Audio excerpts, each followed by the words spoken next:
Olá, que bom que você está aqui. Nesse canal eu falo sobre a história da Igreja Adventista e a sua missão. Quero fazer um breve comentário sobre um artigo na edição da Revista Adventista do mês de abril. Me chamou muito a atenção e penso que vai ser útil para você que está me acompanhando aqui no nosso canal. Já peço, se você gostar do vídeo, dê o seu like, se inscreva e compartilhe com seus amigos. Então, o pastor Gary Crace, que é o diretor da missão adventista lá na Associação Geral, que é o órgão que coordena as atividades dos adventistas ao redor do mundo, ele fez um comentário sobre as tendências da missão. E antes de falar sobre as tendências da missão, eu quero falar sobre os desafios da missão. Quais são os maiores desafios para cumprirmos o texto que está em Mateus 24:14? Você lembra, não é? E esse evangelho do reino será pregado por todo mundo, para testemunho a todas as nações, então virá o fim. Como alcançar todas as nações, todos os povos, todas as pessoas, todas as comunidades? Eu quero dizer que a pandemia é um grande desafio, há repercussões dessa fase da história humana que vão realmente continuar por décadas. Isso alterou, né, a questão do nível de segurança, o acesso às pessoas, mas esse talvez não seja o maior desafio. Um segundo desafio são as janelas.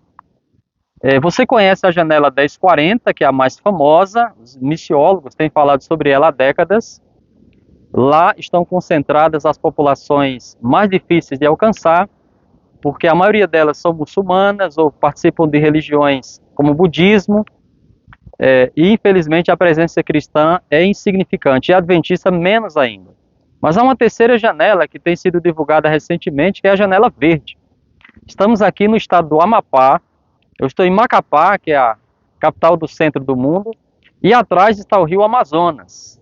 O Amapá é o estado mais preservado do Brasil. Boa parte da sua floresta está intacta. Então, a janela verde cobre justamente as populações que vivem nas florestas, aqui da Amazônia, sul-americana, latino-americana, mas as florestas também da Ásia e África.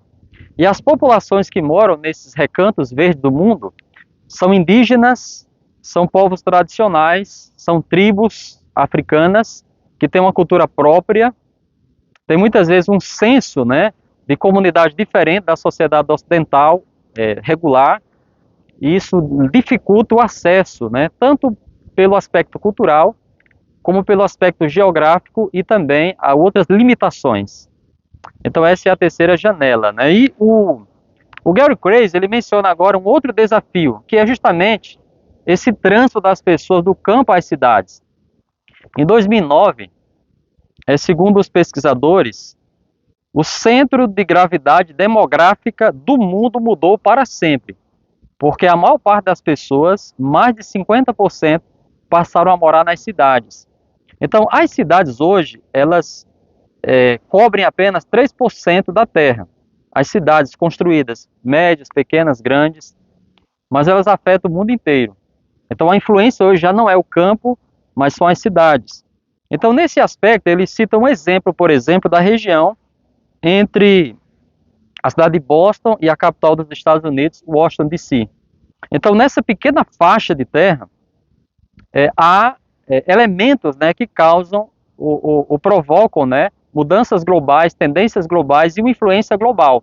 Ele cita, por exemplo, a educação, porque nessa área estão as famosas universidades de Harvard, Yale, Princeton, por exemplo. Ali também a economia, né, estão os principais conglomerados financeiros do mundo. Estão, segundo o autor, as 500 maiores fortunas do mundo. As organizações que detêm as 500 maiores fortunas do planeta. Além disso, informação e entretenimento fazem parte dessa região. Ali estão os principais canais de televisão norte-americanos e os grandes conglomerados de mídia, política, né? Ali naquela região, você sabe, é o berço de entidades políticas famosas como a Casa Branca, o Capitólio, as Nações Unidas, cujas decisões, né, afetam bilhões de pessoas do mundo inteiro. Ele cita mais dois elementos, né? A Hollywood, que produzem filmes, né? E em Hollywood estão os estúdios da Walt Disney, Warner Brothers, Paramount e outras. E esses filmes que mudam, né, a concepção sobre a vida, sobre a religião, sobre Deus, a família, etc., são assistidos nas cidades asiáticas e nos vilarejos da África, o que não dizer do nosso país e da sua cidade. E ali também está o Vale do Silício, né, que é a sede de empresas como Google, Apple, Facebook, WhatsApp, né? Então, realmente, nós podemos lembrar que esses são grandes desafios. A questão do desafio de evangelizar as cidades. Eu queria citar mais um, né? A população da Terra, no dia 15 de novembro de 2022, o ano passado, completou 8 bilhões de pessoas. Como alcançar todas essas pessoas, todas essas cidades e todas essas janelas que eu mencionei? É o que eu vou apresentar a partir de agora. E agora eu quero apresentar algumas tendências que podem nos ajudar a superar esses desafios. Essas tendências, elas estão no contexto adventista, mas se aplicam a qualquer comunidade cristã.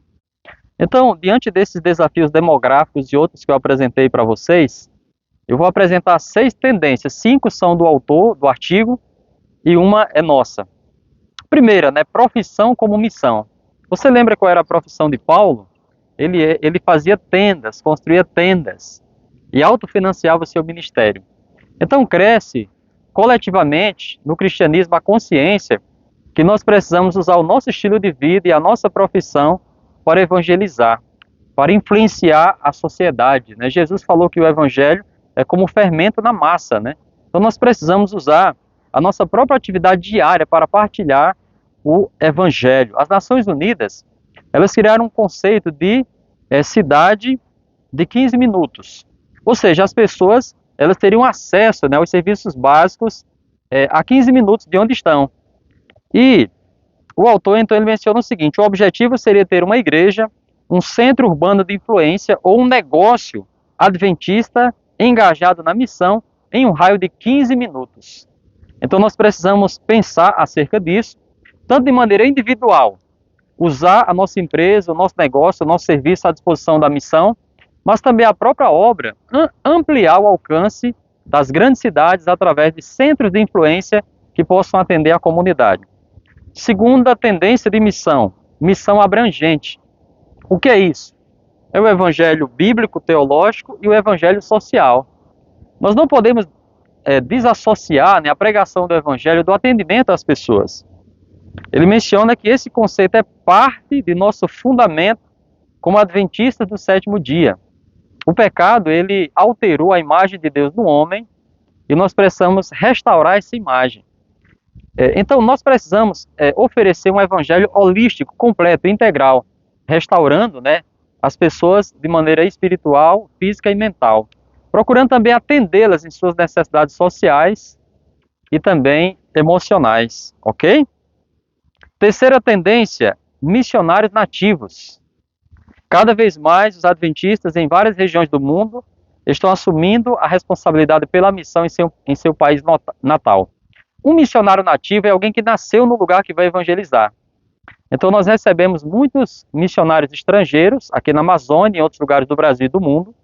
E a tendência agora é que as pessoas que conhecem o evangelho na sua própria região evangelizem os seus conterrâneos. Eles conhecem a cultura, a linguagem, a cosmovisão, e eles podem com maior facilidade falar do evangelho que os alcançou.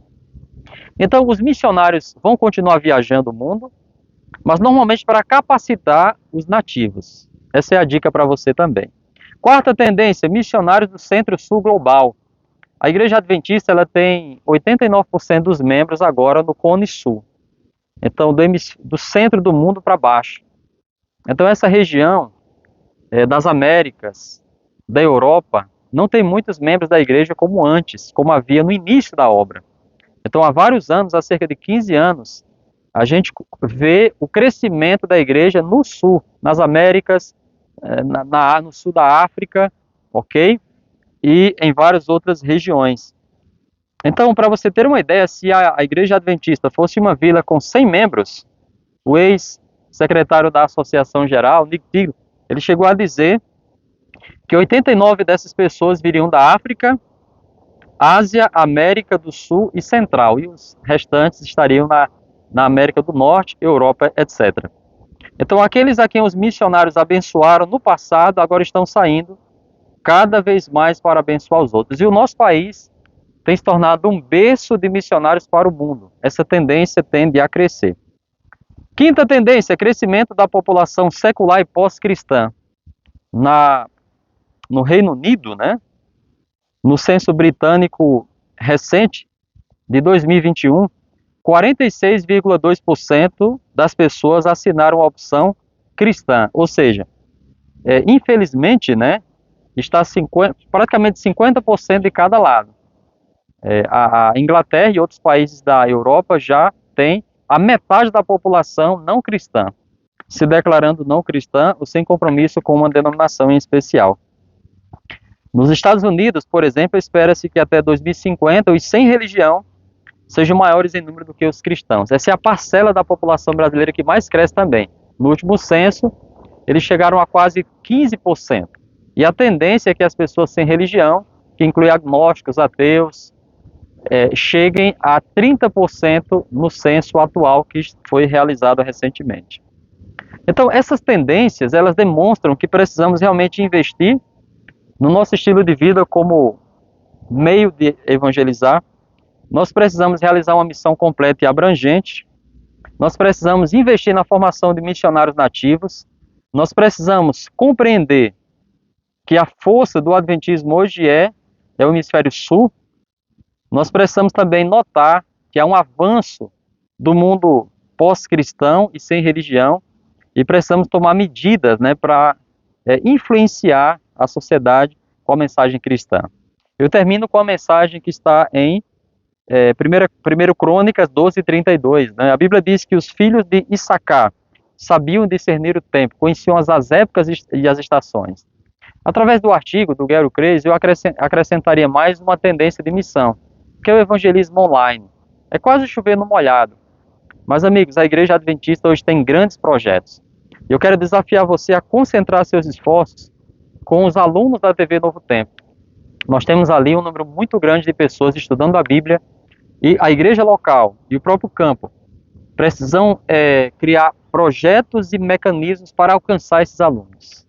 Que Deus abençoe você e diante dos grandes desafios da missão, conhecendo as tendências da missão para os próximos anos, que você seja usado por Deus para ajudar no cumprimento de Mateus 24:14, para que em breve o fim venha e nós possamos nos encontrar com o nosso Salvador.